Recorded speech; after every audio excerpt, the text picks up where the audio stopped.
नमस्कार दोस्तों, स्वागत है आप सभी का आज की क्लास में। आज है हमारी class 17 regarding our HPTET preparation series, जिसमें हम बायोलॉजी और साइकोलॉजी के क्वेश्चंस कर रहे हैं।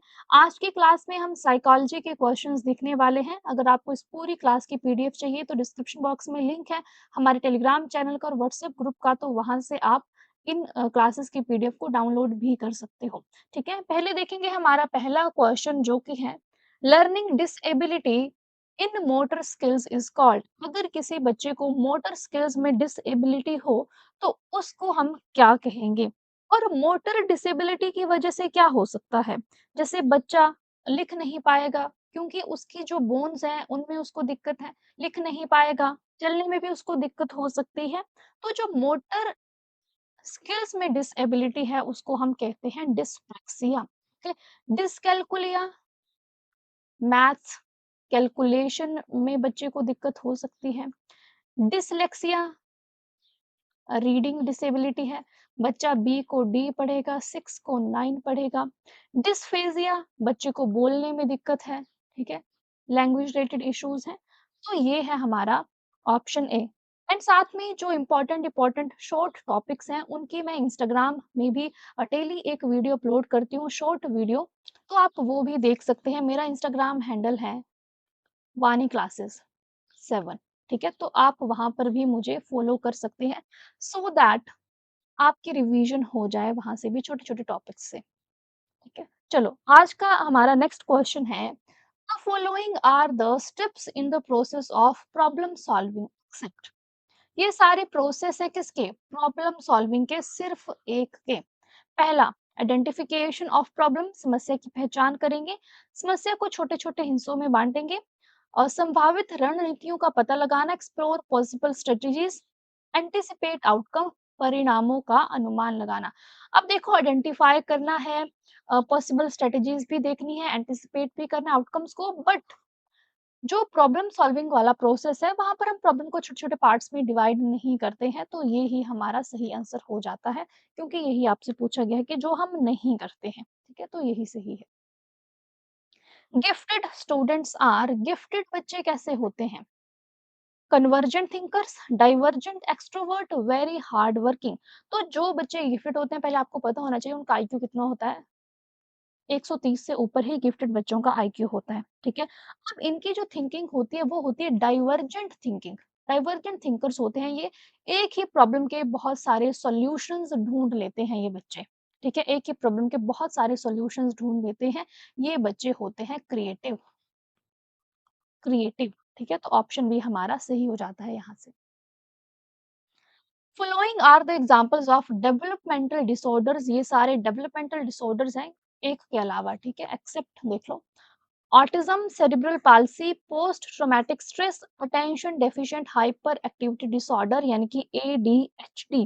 ठीक है जी, तो ऑटिज्म भी है, सेरिब्रल पाल्सी भी है, एडीएचडी भी है, जबकि ये नहीं है। पोस्ट ट्रॉमेटिक स्ट्रेस जो है ये डेवलपमेंटल डिसऑर्डर नहीं है एक तरह का। ठीक है, तो ऑप्शन सी सही हो जाता है। Which of the following theorists is of the opinion that students study hard for their personal growth and development? कि बच्चे अपनी पर्सनल ग्रोथ के लिए कड़ी मेहनत करते हैं। किसने कहा? बेंडूरा ने, मास्लो ने, स्किनर ने, या फिर जीन पियाजे ने कहा? तो ये स्टेटमेंट है अब्राहम मास्लो की। किसकी? अब्राहम मास्लो की, क्योंकि उन्होंने एक थ्योरी भी दी थी, मैंने आपको बताया था,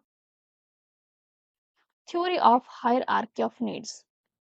theory of hierarchy of needs, जिसमें बच्चा अपने डेवलपमेंट के लिए, अपनी संतुष्टि के लिए बहुत ही कड़ी मेहनत करता है। ऑप्शन बी हमारा सही हो जाता है यहाँ से। Next question, teachers and students draw from one another's expertise while working on complex projects related to real world problems in which kind of classroom? Okay, question क्या कह रहा है कि जो स्टूडेंट्स हैं और टीचर्स हैं वो एक दूसरे से सीखते हैं जब वो किसी एक कॉम्प्लेक्स टॉपिक पर काम कर रहे हैं, ठीक है, which is related to real world problems. तो ये किस तरह का क्लासरूम होगा जिसमें वो एक दूसरे से सीख पाएंगे? Traditional, constructive, teacher centric, social constructivist. तो इसका सही आंसर हो जाएगा सोशल कंस्ट्रक्टिविस्ट। सामाजिक रचनावादी कक्षा, जिसके बारे में बात की थी वाइगॉत्स्की ने भी, लेव वाइगॉत्स्की ने भी बात की थी। ऑप्शन डी हमारा सही हो जाता है यहाँ से। चलिए, adjustment is related to, adjustment किससे रिलेटेड है? Mental development, social development, achievement level या फिर सोशल स्टेटस। एडजस्टमेंट यानी कि समायोजन, आपको समाज में एडजस्ट होना है, उनके रूल्स रेगुलेशंस के हिसाब से एडजस्ट होना है। तो ये क्या है? समाज इज रिलेटेड टू सोसाइटी, यानी कि सोशल डेवलपमेंट, और हम एडजस्ट भी सोशल डेवलपमेंट में करते हैं, तो ऑप्शन बी यहाँ से हमारा सही हो जाता है। और अगर कोई बच्चा एडजस्ट नहीं कर पाता है तो फिर उसको हम कहते हैं माल एडजस्टमेंट। ठीक है, उसको हम कहते हैं फिर माल एडजस्टमेंट। चलिए, अगला प्रश्न है हमारा, exceptional children are mainly related to. Exceptional बच्चे किससे रिलेटेड होंगे? ठीक है, एक्सेप्शनल बच्चे किस तरह के बच्चे होते हैं? देखो, एक तो आ गई आपकी नॉर्मल रेंज। ठीक है, तो जो नॉर्मल रेंज होती है, या तो उससे ऊपर वाले बच्चे या फिर नॉर्मल नॉर्मल रेंज से नीचे वाले बच्चे, उनको हम बोलते हैं एक्सेप्शनल बच्चे। ठीक है, असाधारण बच्चे वो नॉर्मल बच्चों की तरह नहीं होते हैं, या तो उनसे बहुत अच्छे होंगे या तो फिर उनसे कम उनका आईक्यू रहता है। तो ये किससे रिलेटेड है? इकोनॉमिक लेवल से, मेंटल लेवल से, अचीवमेंट लेवल से, सोशल स्टेटस से। ये रिलेटेड है मेंटल लेवल से, मेनली आईक्यू से रिलेटेड है ये। ठीक है, मेंटल लेवल आप इसको आईक्यू से रिलेट कर सकते हैं। या तो बहुत ही प्रतिभाशाली बच्चे होंगे या फिर उनकी जो मेंटल एबिलिटी है उतनी ज्यादा नहीं है।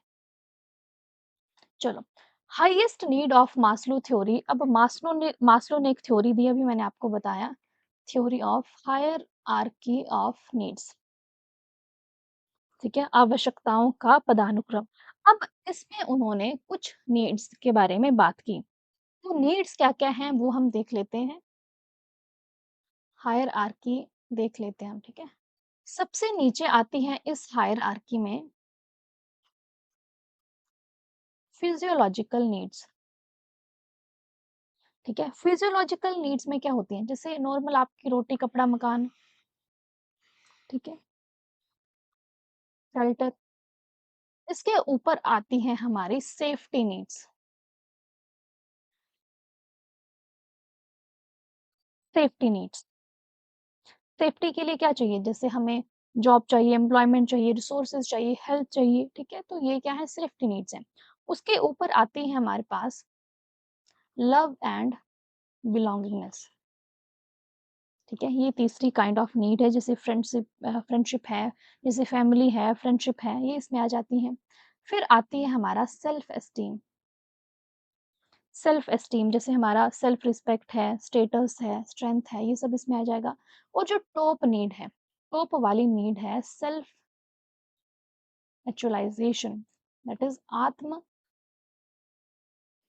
साक्षात्कार। ठीक है, तो ये है नीड्स, ये है हमारी बेसिक नीड्स, और ये है हमारी top need, that is self actualization. ठीक है, तो क्या पूछा? हाईएस्ट नीड पूछी है, तो हाईएस्ट नीड क्या है? Self actualization. कई बार आपसे फर्स्ट नीड पूछ ली जाती है जो बेसिक नीड है, कई बार सेकंड नीड पूछ ली जाती है, तो ये सब आप ऐसे ही ऑर्डर में याद रखना, first, second, third, fourth and fifth. चलो, अगला प्रश्न है हमारा, a child characterized by delayed speech, withdrawal tendencies and non communicative speech is known as। एक बच्चा जो देर से बोलेगा, देर से बोलता है, ठीक है, पीछे हटने की आदत रखता है, कम्युनिकेटिव स्पीच भी उसकी नहीं है, तो उस तरह के बच्चे को हम क्या कहेंगे? Agnosia, backwardness, ataxia, autism. तो इस तरह के डिसऑर्डर को हम बोलते हैं ऑटिज्म। ठीक है, it is autism spectrum disorder भी हम इसको बोलते हैं, ऑटिज्म स्पेक्ट्रम डिसऑर्डर। ठीक है जी, तो ऑप्शन डी यहाँ से हमारा सही हो जाता है। अगला प्रश्न है हमारा, pedagogy as a science means. Pedagogy, जैसे हम बात करते हैं टीचिंग पैडागोजी, है ना, तो पैडागोजी का क्या मतलब है? Experiences, observations, rules, principles, all of the above. तो it is the rules of teaching, the principles. आप बच्चों को कैसे पढ़ाएंगे, किस मेथड से पढ़ाएंगे, इट इज पैडागोजी। ठीक है, और टीचिंग में यही है, टीचिंग पैडागोजी, जो आप पढ़ते हैं, जहाँ से आपको क्वेश्चंस भी पूछे जाते हैं, तो दिस इज पैडागोजी। चलो, children actively construct their understanding of the world is a statement attributed to। ये स्टेटमेंट किसने दी? कि बच्चे दुनिया के बारे में अपनी समझ खुद बनाते हैं। पैवलोव, स्किनर, पियाजे, कोहलबर्ग, तो ये स्टेटमेंट है जीन पियाजे की दी हुई। ठीक है, जीन पियाजे ने कहा कि बच्चे अपना नॉलेज खुद कंस्ट्रक्ट करते हैं और उन्होंने बच्चों को लिटिल साइंटिस्ट भी कहा। पियाजे ने ही बच्चों को लिटिल साइंटिस्ट भी कहा। चलो, अगला प्रश्न है हमारा डिसलेक्सिया, ऊपर ही तो पढ़ लिया था हमने। डिसलेक्सिया क्या है? It is the reading disorder. बच्चा बी को डी पढ़ता है, 6 को 9 पढ़ता है। ठीक है, तो रीडिंग डिसऑर्डर है ये। The most important indicator of quality of education in school is, सबसे बड़ा इंडिकेटर क्या है क्वालिटी एजुकेशन का? Infrastructure facilities, text books and teaching learning material, classroom system, या फिर स्टूडेंट अचीवमेंट लेवल। ठीक है, तो ये है कि टेक्स्ट बुक्स कैसी हैं बच्चे की, एंगेजिंग है नहीं है, या फिर जो टीचिंग लर्निंग मटेरियल है वो कैसा है। ठीक है, ये मेन रोल प्ले करता है, बाकी चीजें तो करेंगे, but it shows the quality of education in our schools. Option B, an ideal teacher is one. आदर्श शिक्षक कौन होता है? जो बच्चे को पूरा करिकुलम पढ़ा दे, पूरा पाठ्यक्रम पढ़ा दे, बच्चों की वो सीखने में मदद करे, जो फ्रेंड की तरह भी काम करे, फिलोसोफर की तरह और गाइड की तरह भी मार्गदर्शन भी दे, जो एक डिसिप्लिन ही मेंटेन करे। तो एक अच्छा टीचर वो होता है जो फ्रेंड की तरह एडवाइस भी दे सके, फिलोसोफर की तरह बच्चे को समझा भी सके और गाइड की तरह उसको रास्ता भी दिखा सके। तो ऑप्शन सी हमारा सही हो जाता है। ये है एक आइडियल आदर्श शिक्षक की पहचान। इंक्लूसिव एजुकेशन क्या है? समावेशी शिक्षा जिसको हम बोलते हैं। It celebrates diversity in the classroom, engages encourages strict admission procedures, includes teachers from marginalized groups, includes all teachers, administrators and students। Okay, तो इंक्लूसिव शिक्षा यानी कि समावेशी शिक्षा ऐसी है जहां पर डाइवर्सिटी होती है क्लासरूम में। जो बच्चे डिसेबल होते हैं वो भी साथ में पढ़ेंगे और जो नॉर्मल बच्चे होते हैं वो भी साथ में पढ़ते हैं, यानी कि सबके लिए एक ही छत, सब बच्चे एक ही छत के नीचे पढ़ेंगे। और टीचर को अपने टीचिंग मेथड को मॉडिफाई करना होता है बच्चे की नीड के अकॉर्डिंग। ठीक है जी, तो इट इज इंक्लूसिव एजुकेशन।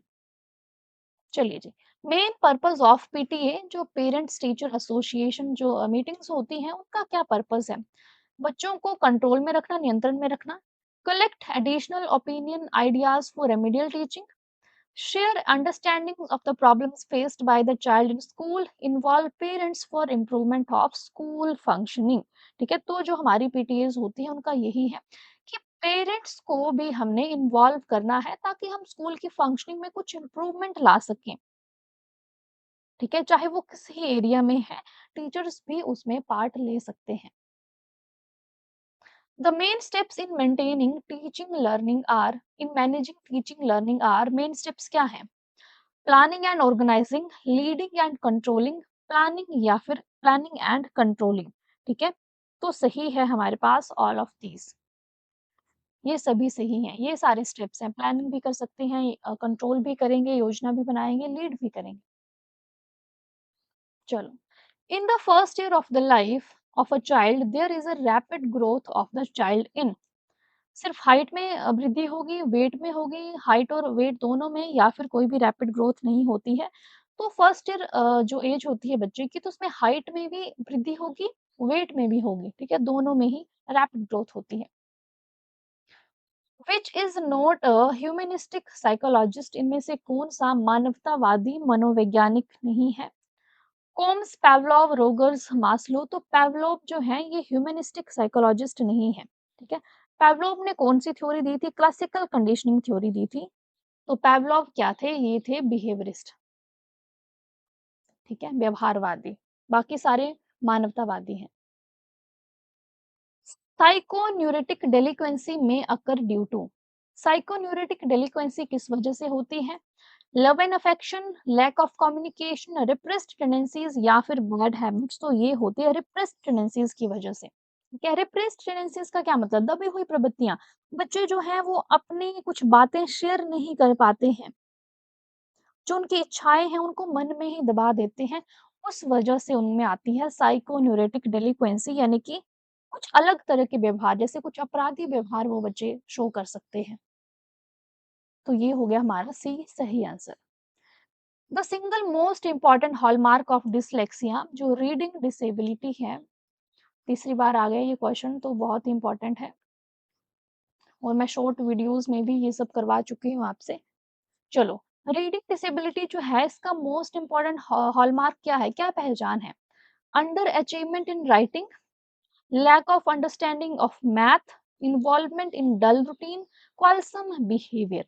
अब देखो, रीडिंग डिसेबिलिटी अगर बच्चा अच्छी तरह से पढ़ नहीं पाएगा तो वो लिखेगा भी क्या? तो इस वजह से लिखने में भी कमजोरी होगी। मैथ से तो रिलेशन है ही नहीं क्योंकि वो तो कैलकुलिया है, बाकी सब चीजें नहीं है, तो अंडर अचीवमेंट इन राइटिंग होगी।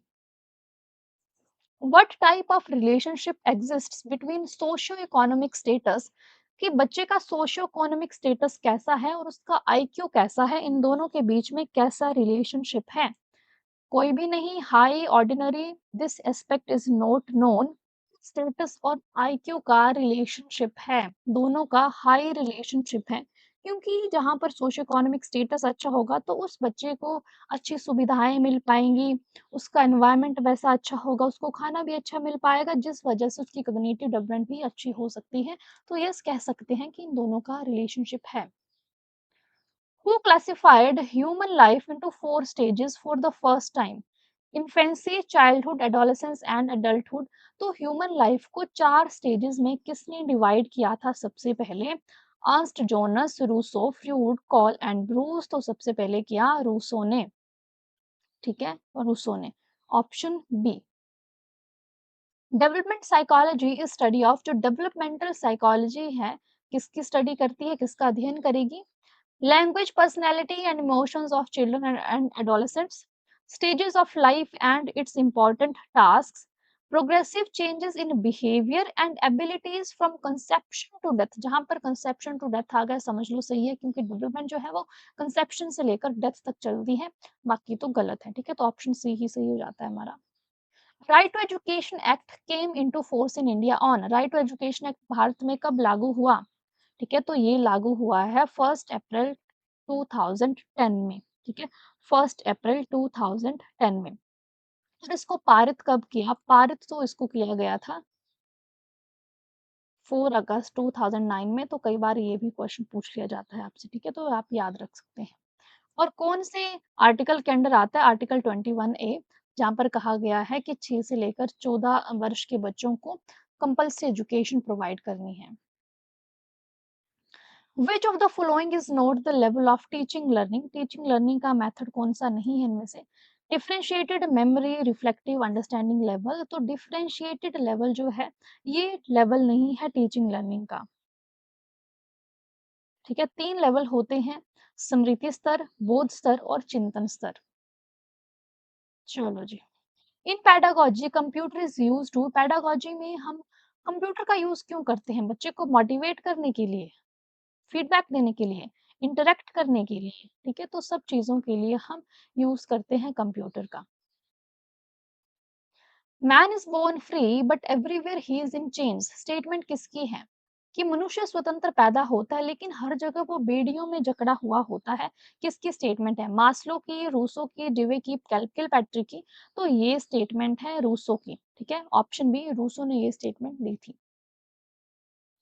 An effective teacher should, effective teacher को क्या करना चाहिए?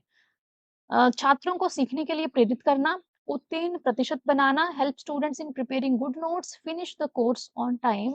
तो टीचर को बच्चों को सीखने के लिए प्रेरित करना चाहिए, ठीक है, कि आप सीखो, मैं आपको सिखाऊंगा। तो ऑप्शन ए यहाँ से हमारा सही हो जाता है, ठीक है स्टूडेंट्स। तो आज की क्लास में इतना ही, हमने 30 क्वेश्चन साइकोलॉजी के देखे। नेक्स्ट क्लास में करेंगे हम और 30 क्वेश्चंस। तब तक वीडियो को लाइक कर दो, अपने दोस्तों के साथ भी शेयर कर दो। Thanks for watching, bye bye, take care.